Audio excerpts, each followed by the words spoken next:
Dirikanlah gerejamu di akhir zaman. Berembuslah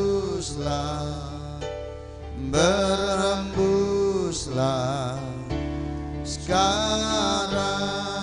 Urapilah kami dengan minyak baru. Urapilah kami dengan minyak baru. Penuhilah kami dengan hadirat-Mu.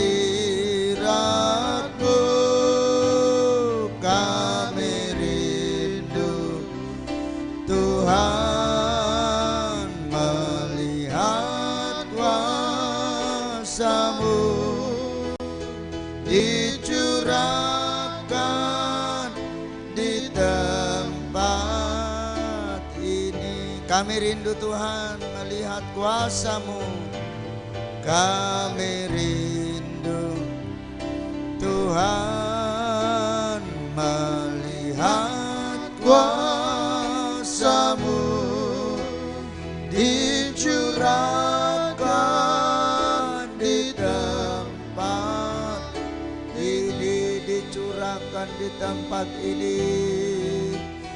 Dicurahkan di tempat ini. Haleluya, haleluya. Haleluya. Kami bersyukur.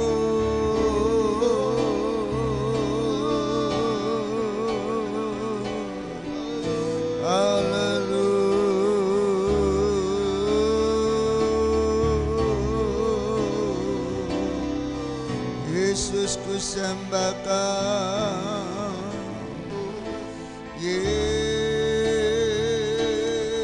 ku puji Kau Tuhan. Kami menyembah-Mu. Haleluya.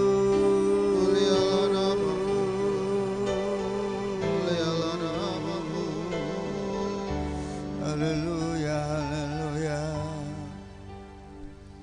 Urapan baru terjadi di tempat ini. Allah hancurkan segala belenggu dosa. Sorak kemenangan terdengar di tempat ini. Di sini ada urapan baru terjadi di tempat ini. Urapan baru terjadi di tempat ini. Allah hancurkan segala belenggu dosa. Sorak kemenangan terdengar di tempat ini. Di sini ada urapan baru. Di sini ada urapan baru. Di sini ada urapan baru. Haleluya, haleluya. Inilah kami Tuhan malam hari ini. Kami datang kepadamu ya Bapa di sorga. Engkau baik sekali dan sangat baik kepada kami. Hari-hari telah kami lalui kondisi yang seperti ini. Tetap kami ya Tuhan mengucap syukur dan terima kasih. Karena kami tahu suatu saat bahwa keadaan ini akan berubah dengan caramu yang luar biasa. Hari ini kami akan memuji-muji Tuhan malam ini, dan sebentar juga akan mendengarkan firman Tuhan. Kiranya Roh Kuduslah yang mengurapi hambamu, main musik, bahkan multimedia semuanya. Tuhan, Kau berhadirat walaupun kami mungkin hanya seberapa orang, dan kiranya sidang jemaat di rumah semua dalam kondisi yang sejahtera boleh mengikuti ibadah live streaming malam hari ini. Roh Kudus mari. Namun segala setan-setan mungkin masih mengganggu hati dan pikiran kami tolak, kami tengking keluar dalam nama Yesus, darah Yesus yang berkuasa. Terima kasih ya Bapa, kami memuji-muji Tuhan dalam nama Tuhan Yesus Kristus. Haleluya, amin. Kita tetap berdiri, kita angkat pujian. Darah Yesus penuh kuasa.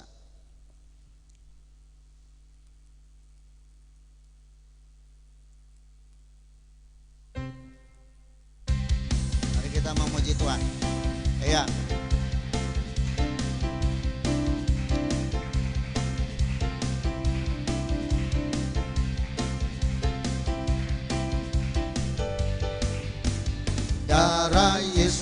Darah Yesus penuh kuasa.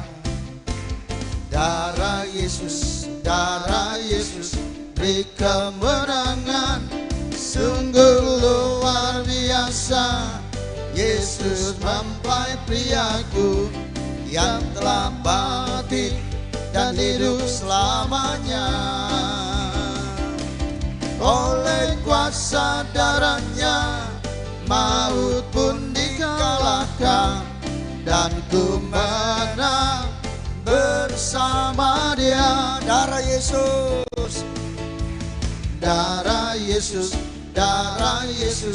penuh kuasa. Darah Yesus beri kemenangan. Sungguh luar biasa. Yesus mempelai priaku yang telah mati dan hidup selamanya.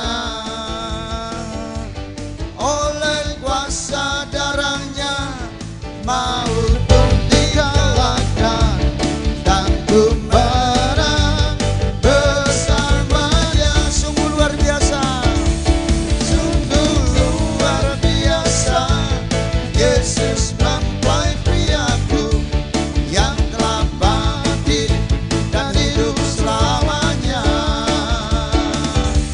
Oleh kuasa darahnya maut pun dikalahkan, dan ku menang bersama Dia. Dan ku menang bersama Dia. Dan ku menang bersama Dia. Haleluya, haleluya. Kita menang bersama Tuhan Yesus sebagai mempelai pria surga yang telah bangkit mengalahkan maut. Mari kita angkat lagi pujian kepada Tuhan. Mempelai Tuhan pasti menang. Aku senantiasa memandang kepada Dia.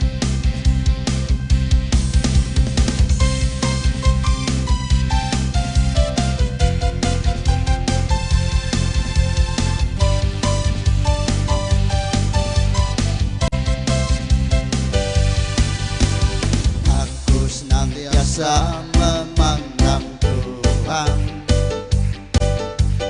Dia yang di sebelah kananku,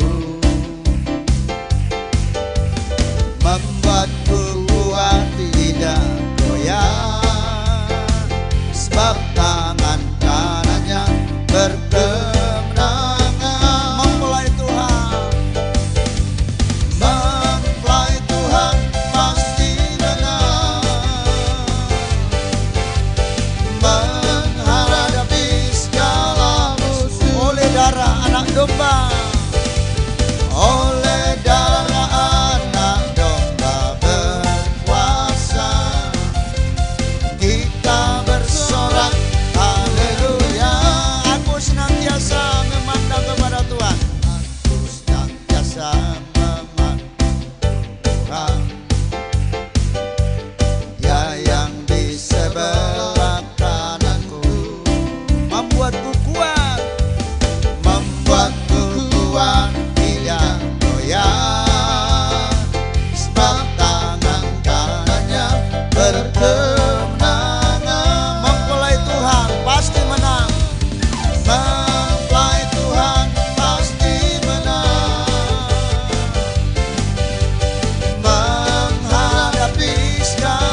Roh Kudus tercurah di tempat ini.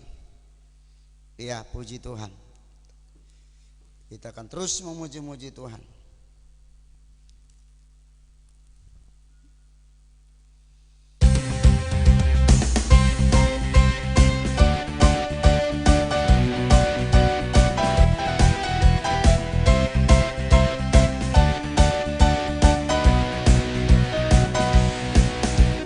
Roh Kudus tercurah di tempat ini, urapannya yang ajaib memulihkan umatnya.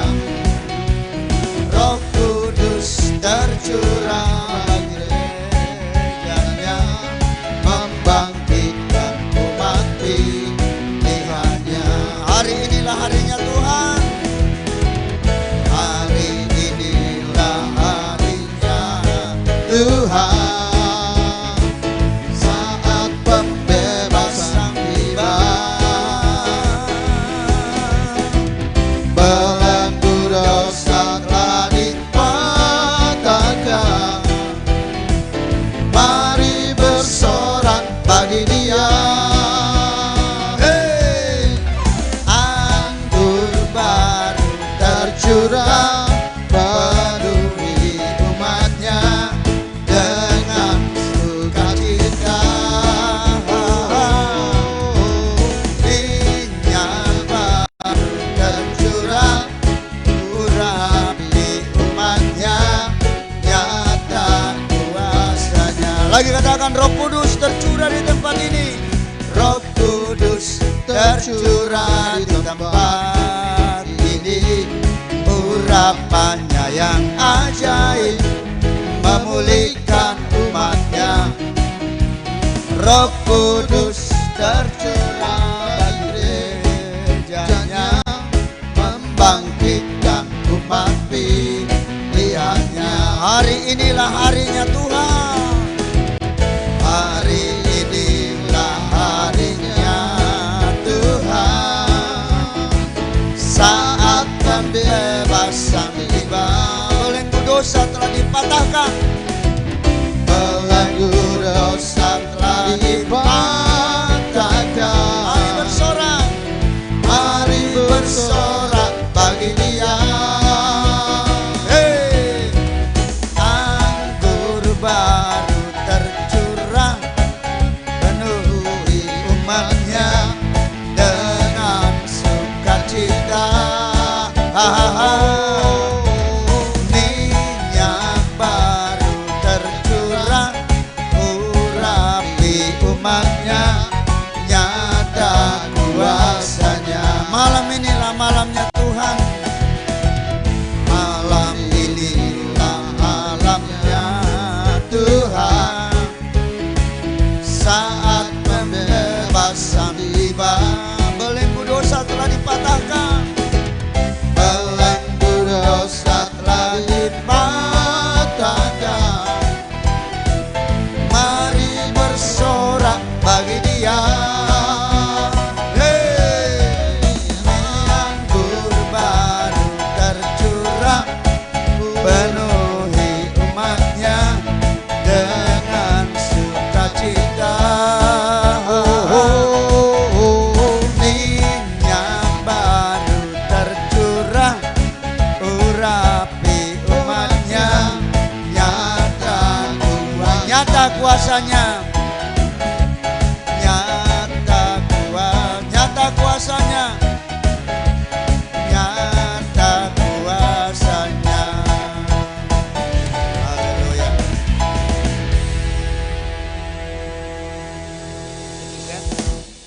Dan pujian apa namanya, tak terbayang kebesaran, tak terbanding. Ada? Lut?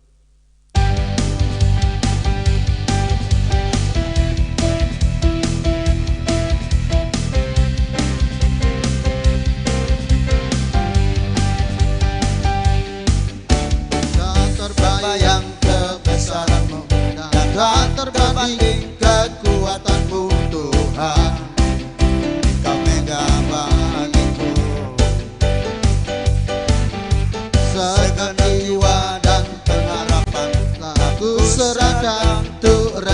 rencanamu Tuhan, Kau Raja atasku. Hanya Kau yang layak ditinggikan. Haleluya. Oh, haleluya.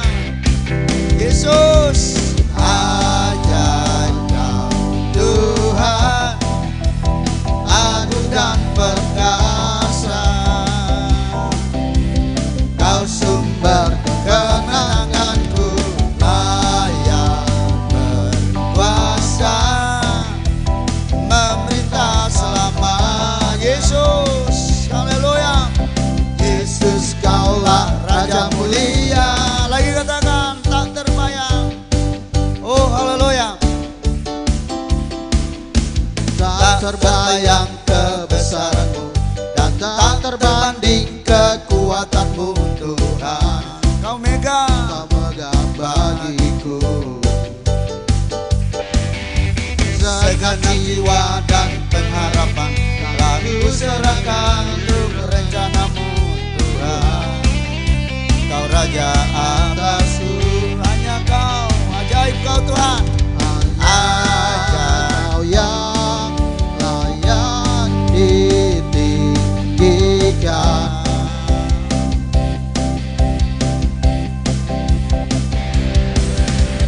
Layak Kau Tuhan, agung dan perkasa. Kau sumber kemenanganku, layak berkuasa, memerintah selamanya. Yesus. Yesus Kaulah Raja mulia. Yesus. Yesus Kaulah Raja mulia. Yesus. Yesus Kaulah Raja mulia. Haleluya. Puji Tuhan. Kita sudah memuji-muji Tuhan, tiba saatnya kita akan mendengarkan firman Tuhan. Kenyanyian satu pujian, Bapa Kau sempurna, Tuhan Kau sempurna.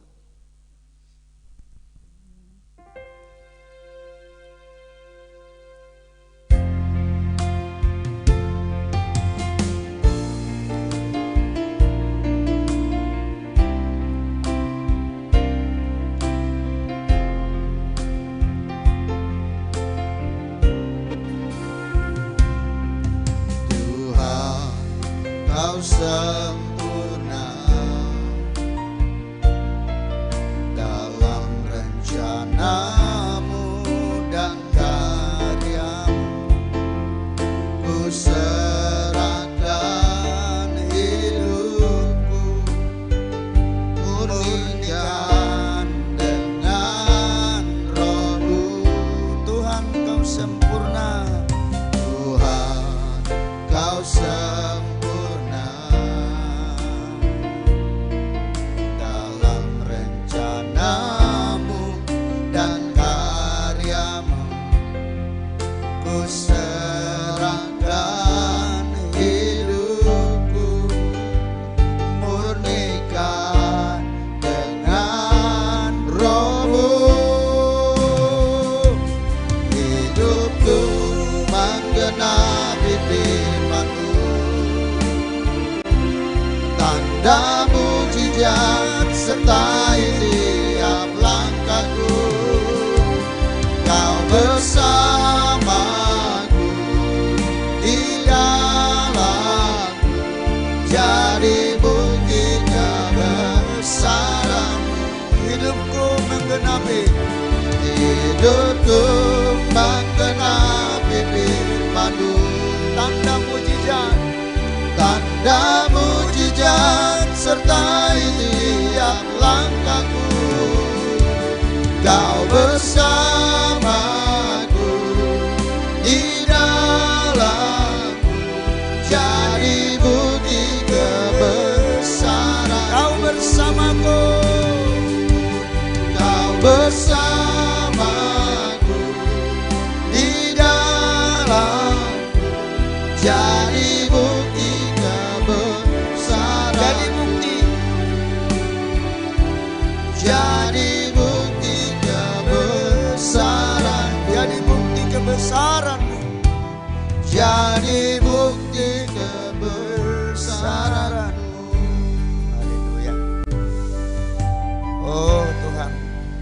demikianlah kami sudah menyanyikan puji-pujian kepadamu sebagai bukti rasa terima kasih kami bahwa Tuhan sempurna dalam segala karya dan rencanamu kepada kami, yang tidak perlu kami ragukan bahwa Tuhan Yesus Kristus yang sudah menjadi manusia itu sudah memperhitungkan hidup kami dengan sempurna.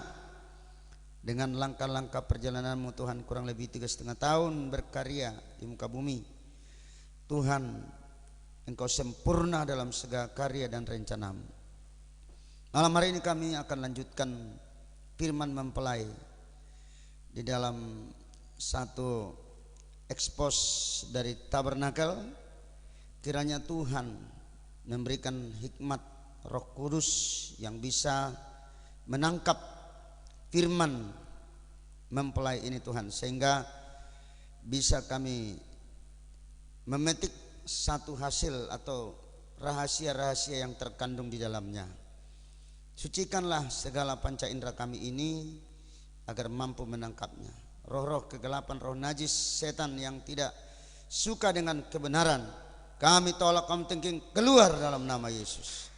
Terima kasih Bapak, kami akan mendengarkan firman Tuhan di dalam nama Bapa, Anak dan Roh Kudus, dalam nama Tuhan Yesus Kristus. Haleluya, amin. Silakan duduk. Salam. Pada malam ini mari kita memberi perhatian kepada firman. Firman ini disebut firman mempelai. Firman mempelai adalah firman Tuhan itu sendiri, di mana dia akan datang sebagai mempelai laki-laki surga untuk menjemput mempelai wanitanya, itulah gereja. Minggu yang lalu kita sudah dengar bagaimana penguraian daripada ayat yang ke Kidung Agung pasal yang pertama ayat 7 sampai dengan 8. Di situ masih diekspos dalam tanda yaitu meja roti pertunjukan. Dikatakan bahwa ceritakanlah kepadaku jangan Tuhanku di manakah kakanda menggembalakan domba, yaitu tentang penggembalaan. Itu bicara tentang firman Tuhan, supaya kita ini tergembala oleh firman. Sekalipun kita seperti ini dalam sistem online, ada yang di rumah, mari kita simak firman itu ya. Nah, sekarang kita akan lanjutkan di dalam ayat yang ke-9 sampai dengan yang ke-12.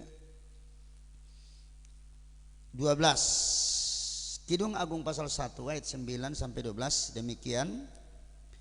Dikatakan mempelai laki-laki dan mempelai perempuan puji memuji. Mempelai laki-laki dan mempelai perempuan puji memuji. Ayat 9. Dengan kuda betina daripada kereta Firaun kuumpamakan engkau manisku. Moleklah pipimu di tengah perhiasan-perhiasan dan lehermu di tengah kalung-kalung. Kami akan membuat bagimu perhiasan-perhiasan emas dengan manik-manik perak.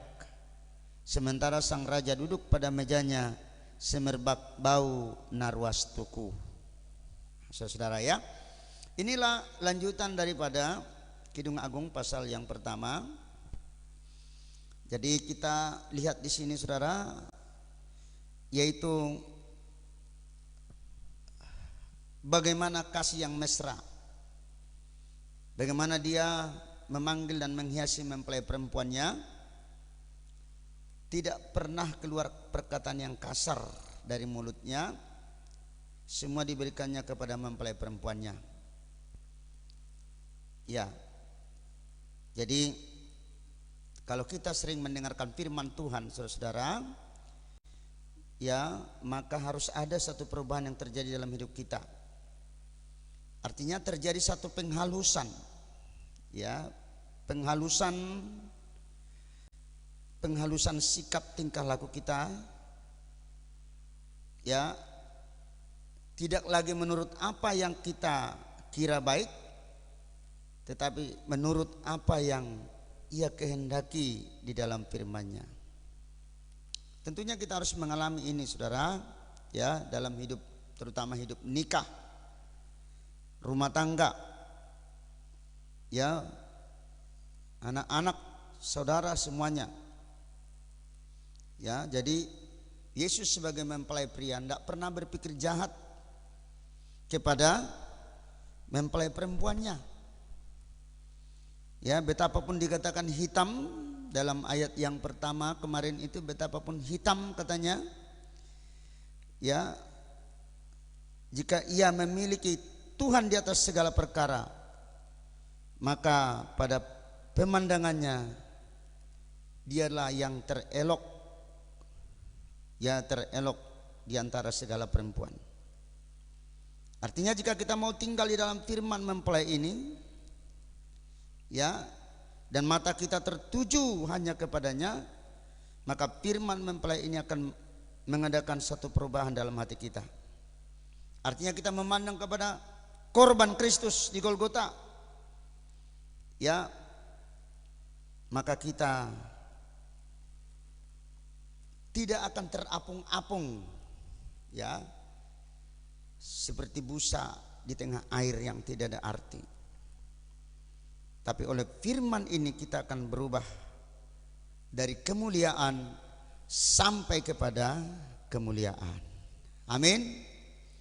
Kita akan berubah dari kemuliaan sampai kepada kemuliaan. Kita lihat, saudara, dengan kuda betina daripada kereta-kereta Firaun, kuumpamakan engkau manisku.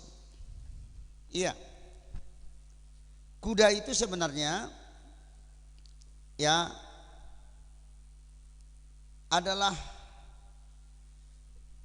dalam hal yaitu daging. Tetapi di sini, saudara-saudara, ini bukan dalam arti daging. Dia berbicara mengenai kuda dalam arti kata adalah semangat yang berapi-api, ya, berapi-api, semangat yang meluap-luap, kasih yang meluap, ya. Ini penting, kasih ini harus meluap, ya, meluap-luap dalam kehidupan rumah tangga, ya.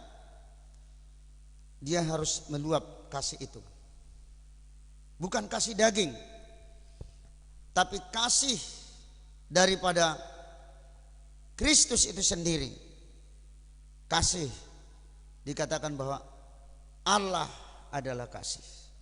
Nah, kita lihat, saudara-saudara, kita ulangi di sini dikatakan dengan kuda betina daripada kereta Firaun, kuumpamakan engkau manisku. Jadi kuda ini gambaran daripada yaitu semangat yang meluap-luap, ya, semangat berapi-api dalam melayani Tuhan, dalam kita melayani Tuhan itu sendiri harus dengan semangat. Kalau kita lihat di dalam firman Tuhan, ya, seorang yang bernama Nabi Elia, dia terangkat ke surga ketika dia dikatakan dijemput oleh kuda berapi, ya. Elia itu terangkat ke surga dalam kondisi dikatakan dijemput oleh kuda berapi. Coba kita buka dalam 1 Raja-Raja 18, 1 Raja-Raja 18 ayatnya yang ke-38, ya. Kita lihat di situ, ya, 1 Raja 18. Saya lihat dulu, saudara. Di situ dia 2 Raja-Raja 2 maksud saya, ya, 2 Raja-Raja pasal 2 ayat yang ke-11. Bagaimana Elia terangkat ke sorga, dijemput oleh kuda berapi. Iya, ayat 11. Sedang mereka berjalan terus sambil berkata-kata, tiba-tiba datanglah kereta berapi dengan kuda berapi memisahkan keduanya. Lalu naiklah Elia ke sorga dalam angin badai. Nah, saudara, ya, Kita lihat Elia dijemput oleh kuda berapi. Ya, kuda berapi. Ini gambaran daripada satu kasih yang meluap-luap, roh yang meluap-luap. Elia itu adalah seorang nabi yang bersemangat, berapi dalam pelayanannya, saudara-saudara. Bagaimana dia di dalam menumbangkan segala berhala-berhala, dia mengundang api turun dari surga. Dalam setiap pelayanannya ditandai dengan mujizat dan kuasa, sehingga dari sungai Yordan, ya, Nabi Elia dijemput oleh kuda berapi. Saudara ya, kembali kepada dalam Kidung Agung pasal 1 ayat 9, dengan kuda berapi. Ulangi, dalam kuda dengan kuda betina daripada kereta-kereta Firaun, kuumpamakan engkau manisku. Ya. Jadi di sini saudara-saudara bahwa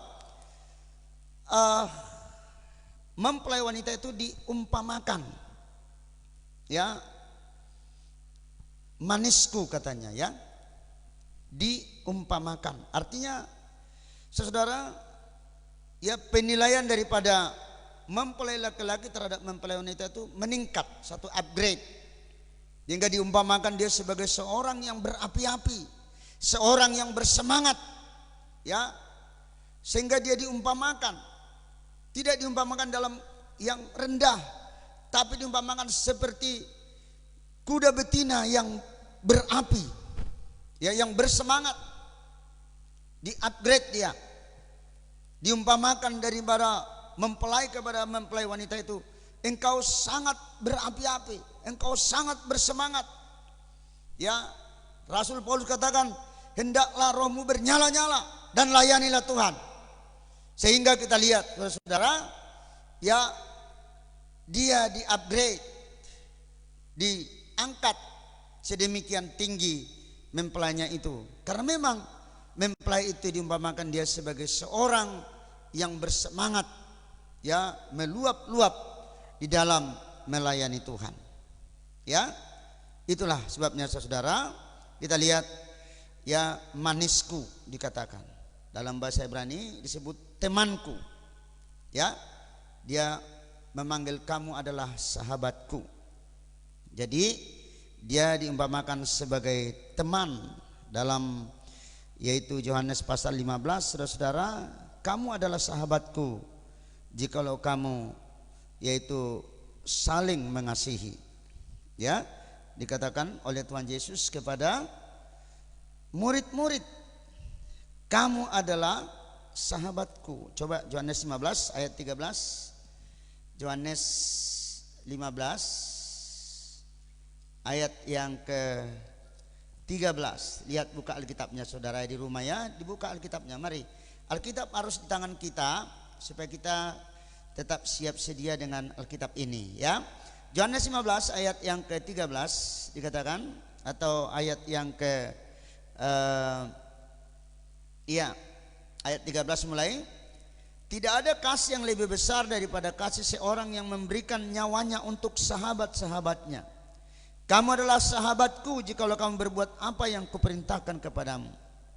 Aku tidak menyebut kamu lagi hamba, sebab hamba tidak tahu apa yang diperbuat oleh tuannya. Tapi aku menyebut kamu sahabat, karena aku telah memberitahukan kepadamu segala sesuatu yang telah kudengar dari Bapakku. Iya. Jadi dikatakan tadi bahwa, yaitu kekasihnya itu sebagai sahabat. Ya, sahabat. Sahabat yang dikatakan bagaimana seorang sahabat itu rela memberikan nyawanya karena saking persahabatan mereka sangat kental. Ya, memberikan nyawa. Kristus itu kita sebut sebagai sahabat. Ya, kita dikatakan sampai dia juga memberikan nyawanya untuk kita, sahabat-sahabatnya ini. Amin. Makanya kalau kita baca tadi, ya, dalam bahasa Ibrani sebut, kalau bahasa Indonesia manisku, tapi dalam bahasa Ibrani tadi kita lihat di situ sebenarnya adalah sahabat. Ya, makanya kita juga perlu bersahabat dengan Tuhan. Ya, berteman dengan Tuhan. sehingga Tuhan menganggap kita juga sebagai sahabatnya. Oke, lanjut ayat yang ke-10. Dalam Kidung Anggung pasal 1:10. Moleklah pipimu dengan perhiasan-perhiasan dan lehermu di tengah kalung-kalung. Iya. Jadi moleklah pipimu.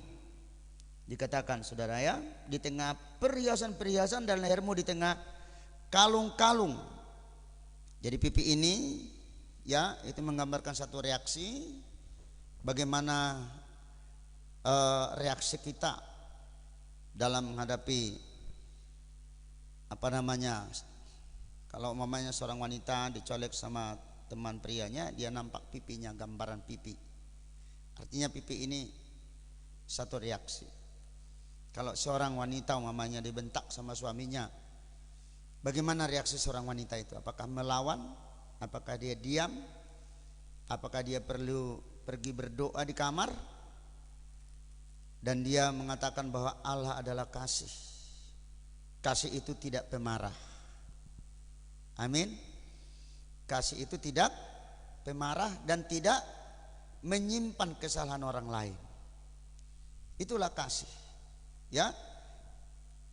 Kasih itu dalam 1 Korintus 13 dikatakan tidak pemarah dan tidak menyimpan kesalahan orang lain. Iya. Moleklah pipimu di tengah perhiasan-perhiasan dan lehermu di tengah kalung-kalung. Iya. Jadi kita lihat saudara-saudara bahwa ada di sini perhiasan. Ya, ada perhiasan. Perhiasan di tengah perhiasan. Artinya Yesus Kristus memberikan satu perhiasan, ya, di tengah dikatakan perhiasan. Ada perhiasan yang indah, ya. Perhiasan ini tentunya bagi kita semuanya, juga ada bagi anak-anak saudara-saudara, bahwa perhiasan seorang anak dikatakan, ya, bagaimana satu perhiasan ini, kalau perhiasan ini dikatakan diberikan oleh mempelai laki-laki pada mempelai wanitanya. Tapi kita lihat dulu saudara, bahwa kita lihat dulu sebentar ayat yang ke-10 ini, lehermu di tengah kalung-kalung. Iya, ada leher. Leher berarti menghubungkan kepala dengan tubuh. Di dalam rumah tangga, leher itu berarti istri menghubungkan suami dengan anak-anak, itu leher. Di dalam jemaat, gembala adalah leher yang menghubungkan sidang jemaat dengan Kristus sebagai kepala. Jemaat itu adalah tubuh, Kristus yang adalah kepala, dan gembala itu dikatakan sebagai leher atau pengantara. Iya, pengantara. Ya, pertama adalah istri tadi sebagai pengantara antara suami dengan anak-anak. Di dalam jemaat, gembala adalah pengantara antara Kristus sebagai kepala dan jemaat sebagai tubuh. Dan sesudah itu Kristus adalah pengantara antara manusia dengan Allah Bapa. Ya, coba kita buka dalam 1 Yohanes pasal 2. 1 Yohanes pasal 2, 1 Yohanes pasal yang kedua. Kita lihat di situ ayatnya yang yaitu ayatnya yang pertama, ya. Yang pertama dikatakan sampai yang kedua.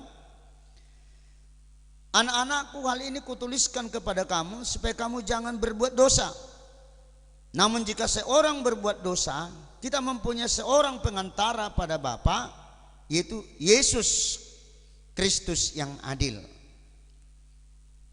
Dan ia adalah pendamaian untuk segala dosa kita. Dan bukan untuk dosa kita saja, tapi juga untuk dosa seluruh dunia. Itulah dikatakan Yesus itu sebagai pengantara. Kalau kita sekarang itu boleh sebagai pengacara. Kalau seorang umpamanya ada di penjara karena sesuatu hukuman, maka dia harus memanggil seorang pengacara untuk memberikan satu pembelaan ketika dia nanti di pengadilan. Bagaimana kalau tidak ada pengacara?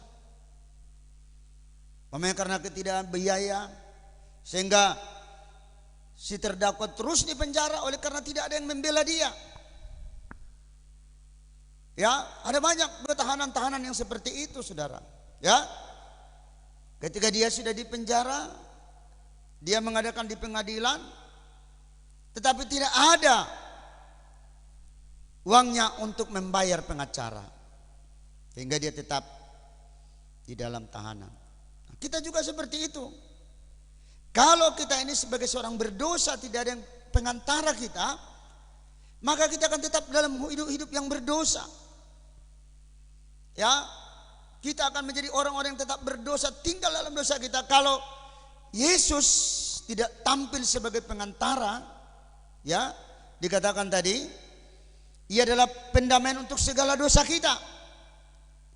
Dan bukan untuk dosa kita saja, tapi juga untuk dosa seluruh dunia. Amin. Jadi Yesus adalah apa? Pengantara atau pembela kita, ya, sehingga dia bisa membela kita dalam segala dosa kita, kesalahan kita yang begitu banyak ini. Ya, Yesus adalah tampil sebagai pengantara. Nah, itulah yang dikatakan bahwa dia sebagai leher. Ya, dikatakan tadi, dan lehermu di tengah kalung-kalung. Jadi Yesus tampil sebagai leher yang menghubungkan antara, yaitu Bapa di sorga dengan kita umat manusia. Dia tampil sebagai pengantara, membela kita sehingga kita bisa diselamatkan oleh Tuhan. Ya, kembali dalam Kidung Agung pasal yang pertama tadi, kita baca kembali ayat yang ke-11. Kami akan membuat bagimu perhiasan-perhiasan emas dengan manik-manik perak. Iya. Jadi ada perhiasan, kembali kita singgung tadi perhiasan emas. Perhiasan emas. Emas itu menggambarkan apa? Menggambarkan kepenuhan Roh Kudus. Ya. Emas, gambaran daripada kepenuhan Roh Kudus. Jadi katakan membuat bagi mempelai itu suatu perhiasan, yaitu dari emas. Dia karuniakan kepada kita Roh Kudus. Kemudian dikatakan ya dengan manik-manik perak. Perak gambaran daripada ketebusan oleh darah Yesus, darah anak domba. Kamu telah ditebus. Dikatakan bukan dengan emas dan perak, tetapi dengan darah yang mahal, yaitu darah Kristus itu sendiri. Ya. Jadi dikatakan ada satu perhiasan yang diberikan kepada mempelai wanitanya. Ya, jadi perhiasan ini penting kita punya. Semua orang senang dengan perhiasan. Ya, dikatakan tadi perhiasan seorang anak kepada orang tua adalah ketika dia dengar-dengaran kepada orang tuanya. Coba Amsal pasal 1. Amsal pasal 1 ayatnya yang ke-8. Ya. Ini adalah perhiasan seorang anak ketika dia dengar-dengaran dengan orang tuanya. Ayat 8. Amsal 1 ayat 8. Ya. Mari sama-sama baca ya. Hai anakku, dengarkanlah didikan ayahmu dan jangan menyia-nyiakan ajaran ibumu. Terus, sebab karangan bunga yang indah itu bagimu, bagi kepalamu, dan suatu kalung bagi lehermu. Nah, kalung ya, itu perhiasan. Itulah perhiasan seorang anak kepada orang tua. Ya, anak-anak, dengarkan didikan ayahmu. Jangan menyia-nyiakan ajaran ibumu. Listen, my son, to your father's instruction, and do not forsake your mother's teaching. Ya, itu saudara-saudara, itulah perhiasan karangan bunga yang indah dari seorang anak. Kalau anak itu dengar-dengaran kepada orang tuanya, maka dikatakan itulah perhiasannya. Dikatakan tadi, saudara-saudara, kami akan membuat bagimu perhiasan emas dengan manik-manik perak. Bagaimana perhiasan itu ada lengket kepada diri seorang anak kalau anak itu mendengar orang tuanya. Ya, karangan bunga yang indah itu bagimu dan suatu kalung bagi lehermu. Next, leher itu ya, itu leher. Jadi itulah perhiasan seorang anak. Anak pasti tidak akan tenang, gelisah di tempat tidur kalau dia tidak dengar-dengaran dengan orang tuanya. Kalau anak tidak mendengarkan orang tuanya, anak itu akan bahkan gelisah. Ya, tapi kalau anak yang dengar-dengar dengan orang tuanya, dia akan damai sejahtera, hidupnya akan diberkati Tuhan. Itulah perhiasannya. Ya. Sedangkan perhiasan seorang wanita dikatakan juga, ya dikatakan diberikan kepada mempelai wanita. Ya, dikatakan perhiasannya seorang istri itu menjadi tunduk dan dengar-dengaran kepada suaminya. Coba dalam 1 Petrus 3 ayat yang ke-6. 1 Petrus 3 ayat yang ke-6. Ya, atau kita mulai ayat yang pertama. Ayat yang pertama. Demikian juga kamu hai istri-istri, tunduklah kepada suamimu, supaya jika ada di antara mereka yang tidak taat kepada firman, mereka juga tanpa perkataan dimenangkan oleh kelakuan istrinya. Jika mereka melihat bagaimana murni dan salehnya hidup istri mereka itu. Perhiasanmu janganlah secara lahiriah, yaitu dengan mengempang-empang rambut, memakai perhiasan emas, atau dengan mengenakan pakaian yang indah-indah. Tapi perhiasanmu ialah manusia batin yang tersembunyi dengan perhiasan yang tidak binasa, yang berasal dari roh yang lemah lembut dan tentram, yang sangat berharga di mata Allah. Sebab demikianlah caranya perempuan-perempuan kudus dahulu berdandan, yaitu perempuan-perempuan yang menaruh pengharapannya kepada Allah. Mereka tunduk kepada suaminya. Perhatikan ayat 6. Sama seperti Sarah taat kepada Abraham dan menamai dia tuannya, dan kamu adalah anak-anaknya jika kamu berbuat baik dan kamu tidak takut ancaman. Ya, tidak takut ancaman.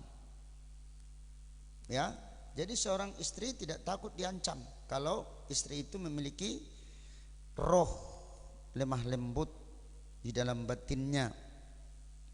Ya, itulah dikatakan perhiasan yang indah. Bagaimana perhiasan seorang wanita, seorang istri kepada suaminya, begitu juga kita kepada Kristus sebagai mempelai laki-laki. Ya, ayat 6 tadi, coba ulang ayat 6. Perhatikan ayat 6. Lihat ayat 6. Ya, saya ulangi ayat 6. Sama seperti Sarah taat kepada Abraham dan menamai dia tuannya, dan kamu adalah anak-anaknya jika kamu berbuat baik dan tidak takut akan ancaman. Do not give way to fear. Tidak takut kepada ancaman. Jadi itulah kalau perhiasan seorang wanita, seorang mempelai perempuan yang dikatakan ya tunduk kepada suaminya. Inilah yang disebut dengan firman mempelai. Firman mempelai artinya satu firman yang mempersiapkan sidang jemaat menjadi mempelai wanita.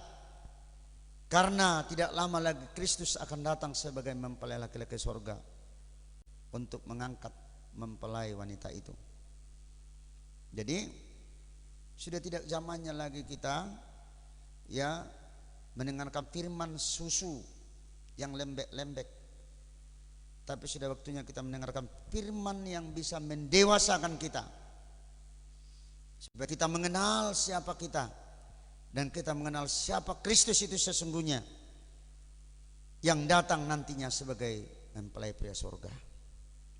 Ya, itulah yang dikatakan bagaimana dalam yaitu Wahyu 12 ayat 1, coba baca. Inilah tampilan daripada mempelai wanita, ya. Wahyu 12 ayat 1. Maka tampaklah suatu tanda besar di langit, seorang perempuan berselubungkan matahari dengan bulan di bawah kakinya, dan sebuah mahkota dari 12 bintang di atas kepalanya. Iya, inilah tanda yang besar. Perempuan berselubungkan matahari, bulan di bawah kakinya, dan sebuah mahkota dari 12 bintang di atas kepala. Inilah konsentrasi penuh daripada mempelai wanita, ya, untuk dipersiapkan untuk dijemput sama mempelai pria. Kita lanjutkan dalam ayat yang ke-12.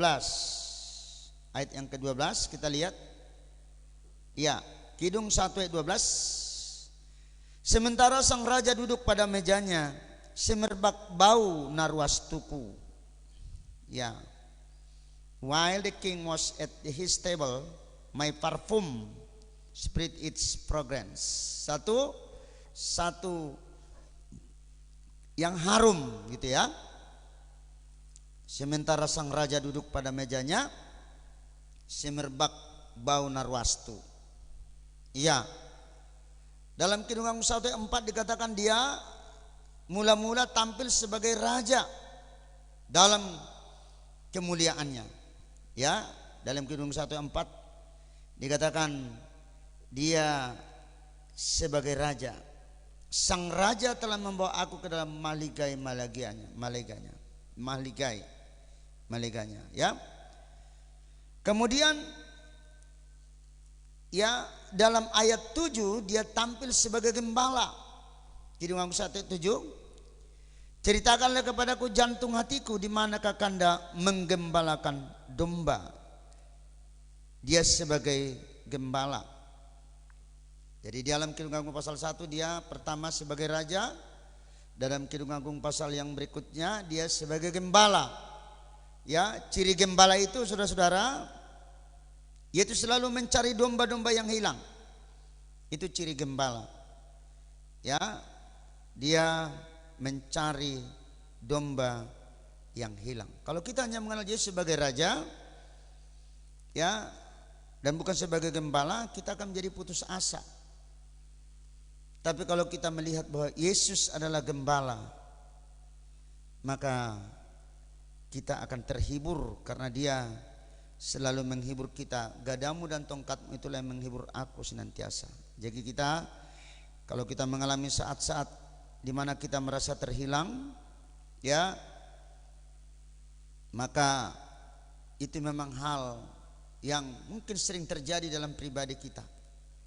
Tapi kita harus ingat Yesus sebagai gembala yang mencari. Bagaimana seorang ibu juga kalau kehilangan anak, begitu sedihnya hati seorang ibu. Demikian juga Yesus Kristus, ya. Dia berusaha untuk mencari yang terhilang. Ya, mencari domba-domba yang terhilang. Dia rela menempuh jalan yang kasar, yang berbatu.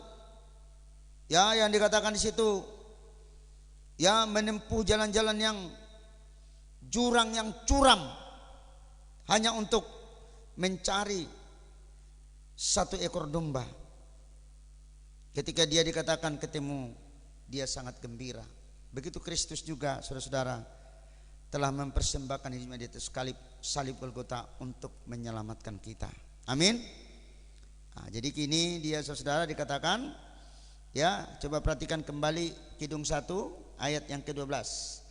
Sementara sang raja duduk pada mejanya, semerbak bau narwastuku.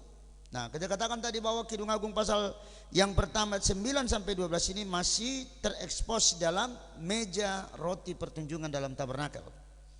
Meja, ya, Artinya saudara dikatakan di sini raja duduk pada mejanya.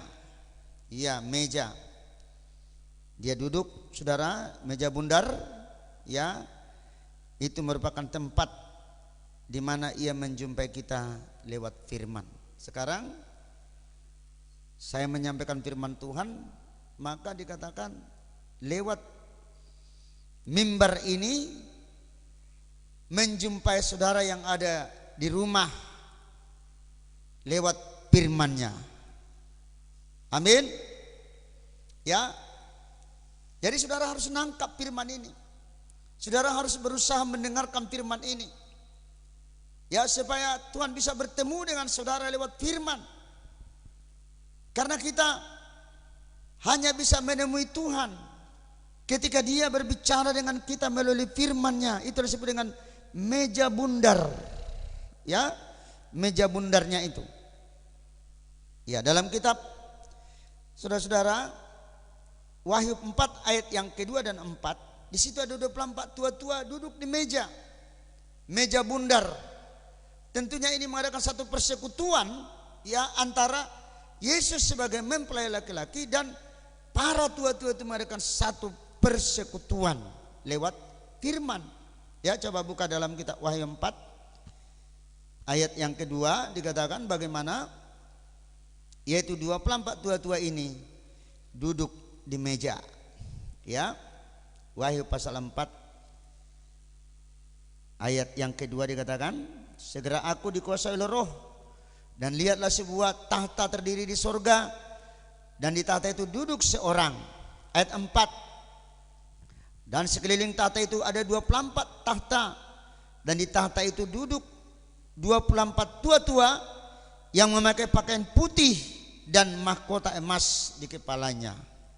Ya, ada satu persekutuan di dalam meja bundar.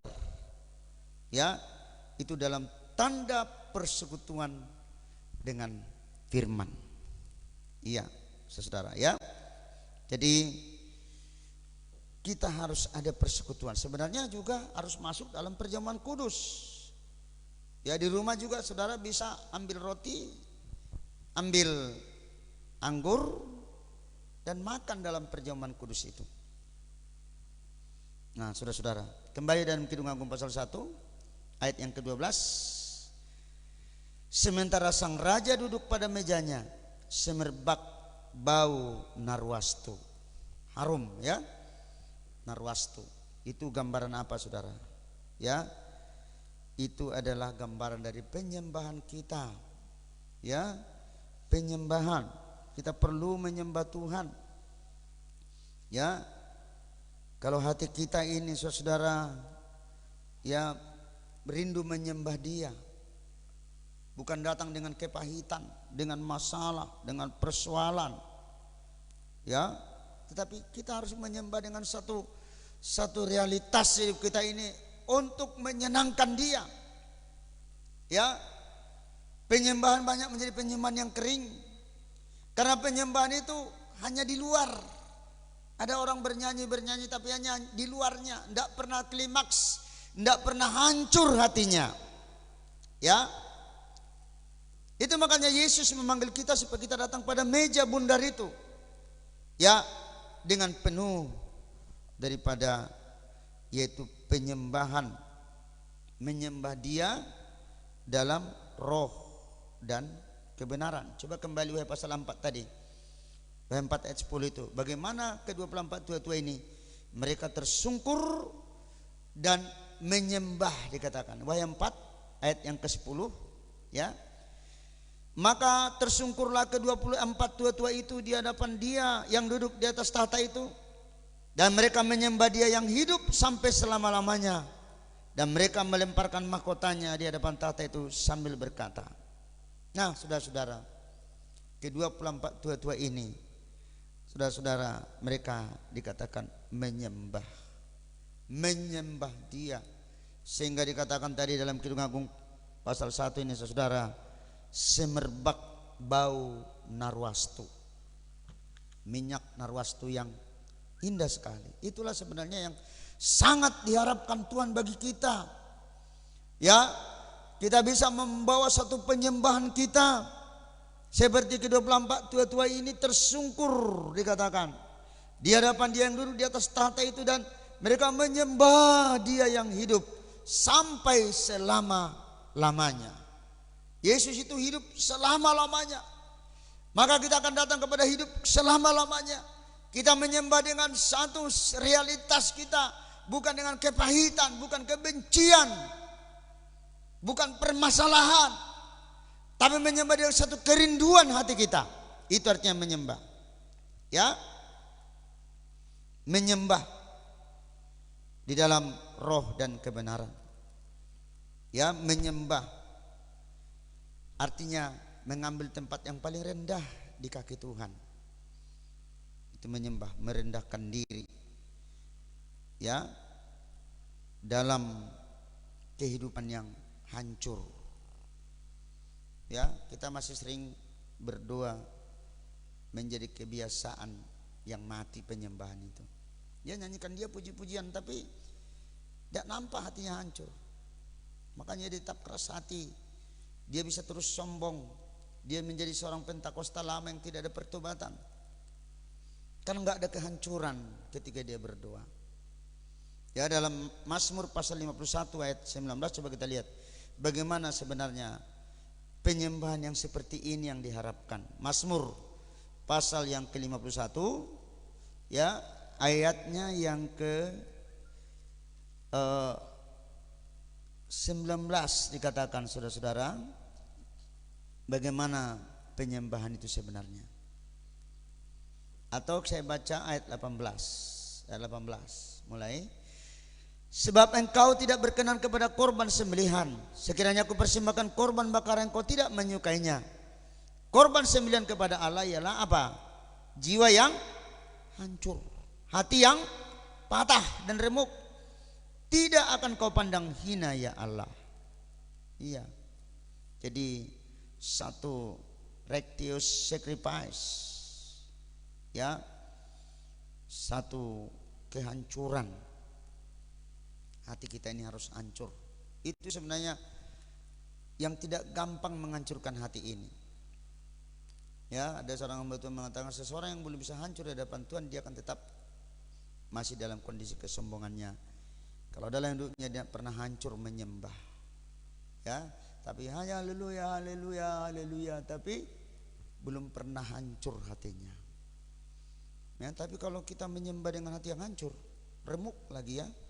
Dikatakan ayat 19, tidak akan kau pandang hina ya Allah. Iya, tidak akan kau pandang hina. Kalau kita hancur, menangis di kaki Tuhan. Itu sebabnya kalau kita lihat bagaimana seorang bernama Maria. Maria ini saudara, Maria ini dia pecahkan yaitu buli-buli itu. Ya. Kemudian apa yang terjadi? Harum ke sekeliling daripada yaitu ruangan itu, harum. Ya, karena dia bawa apa? Minyak yang harum. Coba kita lihat dalam kitab Markus 14 bagaimana seorang perempuan yang bernama Maryam ini saudara-saudara, dia yaitu membawa satu buli-buli berisi pualam yang berisi minyak yang harum, ya. Dalam Markus 14 ayat yang ketiga kita lihat di sini Yesus diurapi. Ketika Yesus berada di Betania di rumah Simon si Kusta dan sedang duduk makan, datanglah seorang perempuan membawa suatu buli-buli pualam berisi minyak narwastu murni yang mahal harganya. Setelah dipecahkannya leher buli-buli itu, dicurahkannya minyak itu ke atas kepala Yesus. Dicurahkan kemana saudara? Kepala Yesus. Minyak itu mahal harganya, ya, sangat mahal. Sehingga Yesus mengatakan, aku berkata kepadamu, sesungguhnya di mana saja Injil diberitakan di seluruh dunia, apa yang dilakukannya akan disebut juga untuk mengingat dia. Terus diingat, ya. Karena dikatakan perempuan ini datang membawa buli-buli. Artinya kalau dia bawa buli-buli, ya dikatakan di situ dipecahkan dulu kepala buli-buli itu. Tak, patah. Baru apa? Keluarlah minyak yang harum itu. Baru tercurah kepada kaki Yesus dan semua kehidupannya harum. Itulah kehidupan daripada seorang perempuan bernama Maryam membawa buli-buli yang harum itu, saudara-saudara ya. Jadi Maria itu tidak menuangkan narwastu yang sangat berharga itu tanpa memecahkan buli-buli narwastu terlebih dahulu, dipecahkannya dulu. Tak, baru dicurahkan kepada Yesus.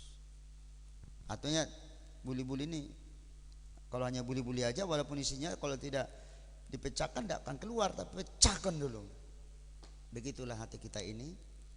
Selama kita masih belum pecah di hadapan Tuhan, kita masih termasuk orang-orang yang sombong, orang-orang yang bertahan dalam keakuan, dalam ego kita. Kerja kita hanya mengkritik, dan lama-lama kita nanti akan terbiasa dalam hidup yang tidak beribadah lagi, dan bisa terhilang kalau kita tidak datang dengan hati yang hancur di hadapan Tuhan. Ya, mari kita sebagai Maryam, ya, yang membawa buli-buli yang dipecahkan itu untuk dicurahkan kepada Yesus. Amin. Amin. Iya, semoga malam ini kita bisa menyimak daripada firman mempelai, firman yang terekspos masih dalam, yaitu meja roti pertunjukan, di mana sebagai satu kidung agung ini kidung yang indah sekali, ya, dengan halus dan lembut dia berbicara kepada kita tentang pribadi seorang mempelai laki-laki terhadap mempelai wanitanya, itulah gereja. Baiklah Bapak Ibu saudara-saudara sekalian, marilah kita untuk kembali menyanyikan satu pujian, untuk kita boleh datang kepada Tuhan untuk menyanyi, menyembah kepadanya. Angkat pujian Bapakku datang menyembahmu di sini. Bapakku datang, mari kita berdiri kembali, kita angkat satu pujian, kita akan mengangkat pujian Bapakku datang.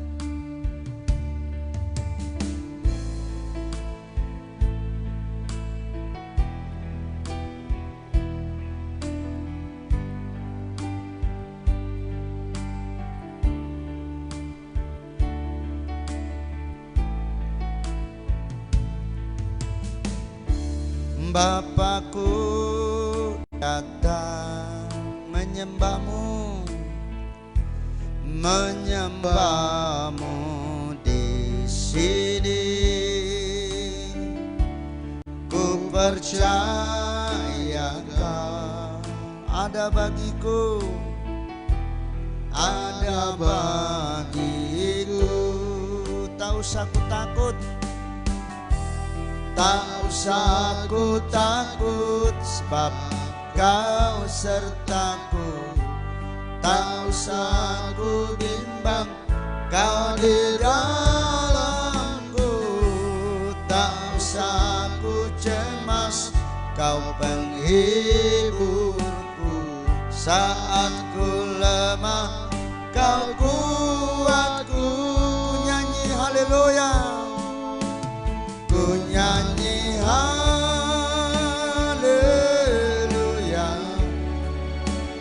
ku nyanyi haleluya.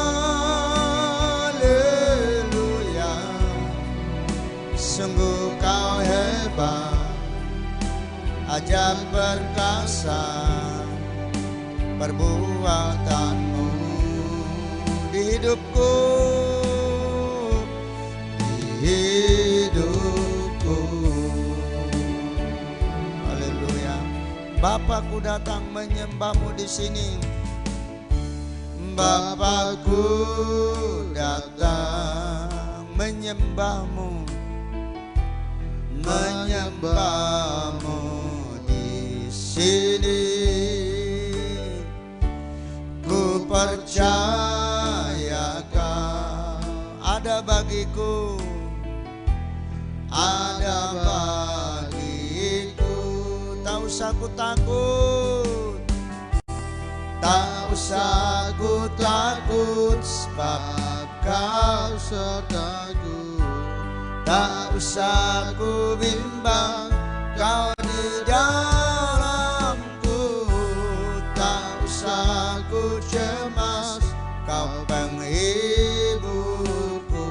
Saat ku lemah, Kau kuatku. Mari angkat tangannya, katakan, ku nyanyi haleluya, ku nyanyi haleluya. Sungguh Kau hebat, ajaib perkasa perbuatanmu di hidupku, di hidupku. Mari menyembah Tuhan, kami menyembah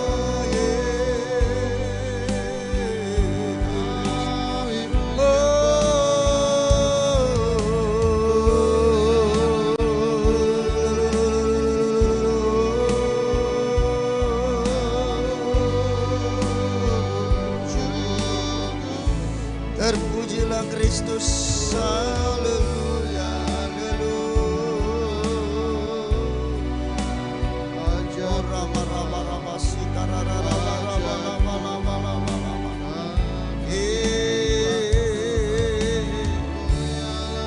Beri sikara rama rama rama rama rama rama sa.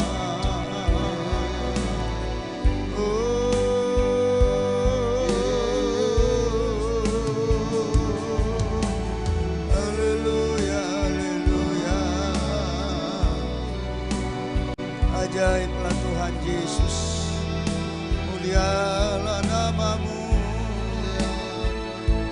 hormat kemuliaan bagimu.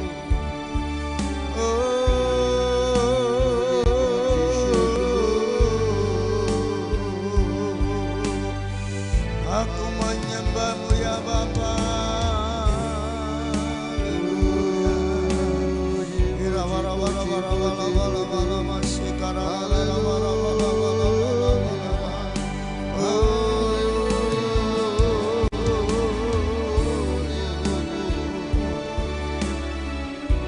Kita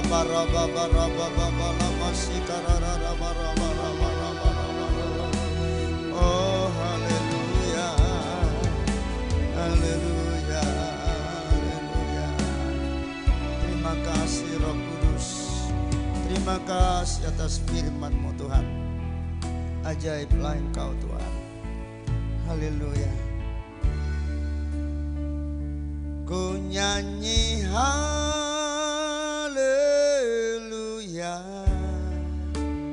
ku nyanyi haleluya. Sungguh Kau hebat, ajaib perkasa perbuatanmu. Ku nyanyi haleluya, ku nyanyi haleluya,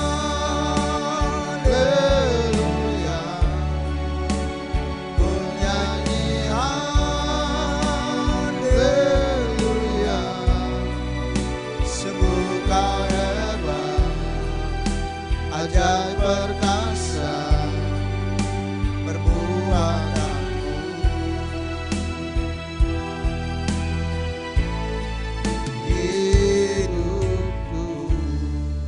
Demikianlah Tuhan, kami sudah mendengarkan firman Allah dalam kitab Kidung Agung pasal 1, dan kami sudah sampai kepada ayat yang ke-12, menggambarkan bagaimana mempelai laki-laki surgawi memuji mempelai wanitanya dengan halus dan lembut, dan mengumpamakan sebagai satu, yaitu kuda betina Firaun. Artinya Tuhan dalam roh yang meluap-luap diumpamakan sebagai satu perumpamaan yang upgrade, yang semakin meningkat dalam kerohanian. Biarlah kami Tuhan hari lepas hari kerohanian kami meningkat, walaupun kami untuk sementara ini adalah dalam kondisi lockdown. Kami percaya suatu saat masalah ini akan terselesaikan dan kami akan kembali normal beribadah. Berkati sidang jemaat yang sudah mendengarkannya, biarlah mereka juga terhibur dengan kebenaran firman Allah. Dan malam ini kami akan istirahat. Namun sebelum kami berdoa, dan jikalau ada Tuhan di antara kami yang sakit malam ini, kami memanggil nama Tuhan untuk mengusir sakit penyakit dari tubuh kami. Kami tolak, kami tengking dalam nama Yesus, darah Yesus yang berkuasa. Kami berdoa buat bangsa kami Indonesia, kiranya pulihkanlah Tuhan, agar bangsa ini kembali normal, kembali saling mengasihi, saling mengampuni, beribadah menurut agama dan kepercayaan masing-masing. Dan Bapak Presiden kami dan Wakil Presiden besar seluruh pejabat-pejabat tinggi negara, dari tingkat tertinggi sampai daerah, sampai desa-desa sekalipun, kami berkati pemerintah kami Indonesia ini. Terima kasih Bapak di sorga. Biarlah rakyat Indonesia kembali menjadi rakyat yang nyaman, berbahagia bersama oh Tuhan dalam kami, yaitu beribadah kepada Tuhan. Terima kasih Bapak di sorga. Terpujilah nama Tuhan. Dalam nama Tuhan Yesus Kristus, mari kita terima berkat Tuhan. Sidang jemaat yang dikasih Tuhan, terimalah berkat anugerah cinta kasih dari Allah Bapa, Sang Putra dan Roh Kudus, dalam nama Tuhan Yesus Kristus. Bapa, terima kasih. Bapa, terima kasih. Bapa, terima kasih. Bapa di dalam surga, ku berterima